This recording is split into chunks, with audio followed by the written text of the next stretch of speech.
రెడ్డి మీద దాడి తెలుగుదేశంకి ఏమొస్తుంది? అనవసరమైన డిస్టర్బెన్స్. జగన్మోహన్ రెడ్డి గారు దాడి చేయించుకుంటూ గెలిచిపోతాడా? గతంలో గెలిచాడా? ఎప్పుడు జరగలేదు. 2019 ఇంకా తెలుగుదేశం పార్టీ 2019లో కోడి కత్తి కేసు, వివేకానంద రెడ్డి కేసే జగన్మోహన్ రెడ్డిని గెలిపించిందని వాళ్ళ భ్రమల్లో ఉంటే ఇంకా వాళ్ళు ఎవరిని కాపాడలేరు. 2019 ఎన్నికల్లో చంద్రబాబు గారి మీద వ్యతిరేకత, జగన్ మీద సానుకూలత గెలిచారు. రేపు కూడా ఆంధ్రప్రదేశ్ లో 2024 జగన్మోహన్ రెడ్డి మీద సానుకూలత ప్రతికూలత పనిచేస్తుంది తప్ప ఇట్లాంటి కేసులు పనిచేయమని తెలుగుదేశం నమ్ముకుంటే వాళ్ళకి మంచి, లేకపోతే వాళ్ళ ఇష్టం. కాబట్టి ఈ ఎన్నికల్లో కూడా సానుభూతితో ఎవరు గెలవలేడు. ఇది ఫస్ట్ పాయింట్. రెండో పాయింట్ ఏంటంటే, నిజానికి నాకు చంద్రబాబు నాయుడు గారు ఫస్ట్ రియాక్షన్ చాలా బాగా నచ్చింది. నేను ట్విట్టర్లో కూడా పెట్టాను అభినందిస్తూ. ఎందుకంటే చంద్రబాబు నాయుడు ఫస్ట్ స్టేట్మెంట్ ఏంటి? దాడిని ఖండించారు, నిర్లక్ష్యాన్ని ఎవరైతే అధికారులు వాళ్ళపైన చర్యలు తీసుకోమన్నారు, నిష్పాక్షపాతమైన దర్యాప్తు జరపాలన్నాడు ఫస్ట్ స్టేట్మెంట్. ఆ స్టేట్మెంట్ కానీ తెలుగుదేశం కనీసం 24 గంటల వరకు కానీ ఓపిక పట్టుంటే ఈరోజు తెలుగుదేశం పార్టీ అప్పర్ హ్యాండ్ లో ఉండేది. కానీ విత్ ఇన్ 1 hour లో అచ్చెన్నాయుడు గారు ఏ స్టేట్మెంట్ చేసి సొంతంగా చేసుకున్న ఆయన పైన ఖండన ఎందుకు చేయాలి? నా ఫస్ట్ పాయింట్. మీ సొంతంగా చేసుకున్నాడని మీ పార్టీ అనుమానం ఉంటే మరి ఖండించాల్సిన అవసరం లేదు, దానిపైన రాజకీయం చేయి. వాళ్ళు చేసుకున్నారు అని మేము ఒక అచ్చెన్నాయుడు గారు రాష్ట్ర అధ్యక్షుడు డైరెక్ట్ గా ట్విట్టర్ లో పెట్టిన తర్వాత దానిపైన కన్ఫర్మ్ కండి.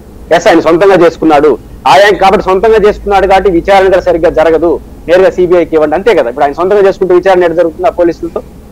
మీరు ఆ స్టేట్మెంట్ కట్టుబడాలి. ఫస్ట్ ఏమో మీరు ఖండిస్తారు, తర్వాత అచ్చెన్నాయుడు గారు ఏమో సొంతంగా చేసుకున్నాడు అంటాడు, లోకేష్ గారు అదే స్టేట్మెంట్ కన్ఫర్మ్ చేస్తారు. వీళ్ళు మిత్రపక్షం ఉన్న పవన్ కళ్యాణ్ అయితే ఇంకా దారుణంగా పోసుకునేది కాదు, ఆయన కొట్టుకున్నాడు అంటున్నాడు. పబ్లిక్ గా అందరూ చూస్తున్నాము, పైడింది ఆయన కొట్టుకున్నాడు అంటున్నాడు. పవన్ కళ్యాణ్ గారు కొట్టుకున్నాడు అంటాడు, చంద్రబాబు నాయుడు గారు ఖండిస్తారు, అచ్చెన్నాయుడు గారేమో డ్రామా అంటారు. కానీ దేనికైనా కన్ఫర్మ్ అవుతున్నారు. ప్రధానమంత్రి గారు చాలా పొలైట్ గా విత్ ఇన్ 1 hour సాయిగా ప్రధానమంత్రి కార్యాలయం ఆషామాషిగా స్పందించదు. దాడి లేదా పొరపాటు అయితేనే ఖండిస్తారు. అట్లా కాకుండా ఆయన సొంతంగా చేసుకున్న అనుమానం ఏ కోసైనా ప్రధానమంత్రి కార్యాలయం వస్తే ఆ స్థాయి లెవెల్లో కార్యాలయం ఖండించే జోలికి వెళ్ళదు, దేవుడు ప్రార్థించే జోలికి వెళ్ళదు. ఎందుకంటే నాటకాడే వాళ్ళ పట్ల ప్రధానమంత్రి కార్యాలయం కదా, వాళ్ళు మినిమం విచారణ. కానీ ఎవరు చేశారో వాళ్ళు తెలియకపోవచ్చు, కానీ ఇది దాడి అని నమ్మినారు కాబట్టే ప్రధానమంత్రి కార్యాలయం స్పందించింది.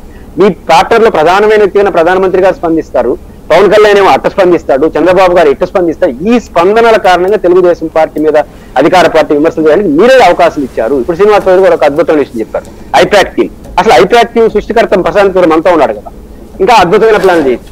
ఇప్పుడు ఐపాక్ ఏమో ఆయన సృష్టించిన 100లో సంస్థలు అదొకటి, ఆయన శిష్యరికం అంత అద్భుతాలు చేసినప్పుడు ఆయన ఇంకెన్ని అద్భుతాలు చేయొచ్చు, కాబట్టి ఆయనతో చేయించుకుంటారు అద్భుతాలు. కాబట్టి ఎవరు ఇట్లాంటి విమర్శలు చేయదలుచుకున్నప్పుడు మీకే నష్టపోతారు. పాయింట్ ఏంటంటే ఒక సంబంధం లేని విషయాలపైన